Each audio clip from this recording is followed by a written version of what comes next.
That's Ember and Quackers. They were Ducky, Munchkin, and Clipper's parents. That's Ember on the left. She has a little piece of paper towel. They were surfing, and then I opened the door and then climbed up here, so she still has the paper towel.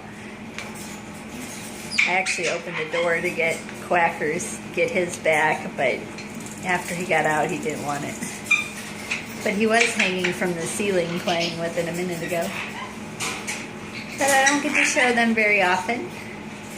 They are mostly tame. Quackers gets a little crazy when he's still on his cage, maybe a little territorial, but once he gets away from his cage, he's nice and friendly. He looks like he might be trying to come over here. And Ember, she's tame. Super tame. What are you doing? She's rubbing that with her head. Hey, Quacky.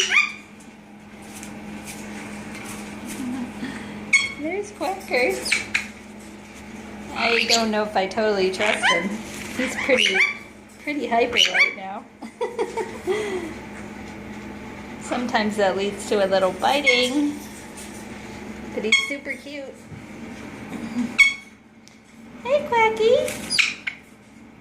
Yeah, those are crazy eyes. Crazy eyes. Aw, yeah, some crazy tiger eyes there. Now I'm in a very strange position here. How do I get him to go back to his cage? I certainly can't do it with the camera in my hand. Say bye, Quackies. Bye-bye, Ember.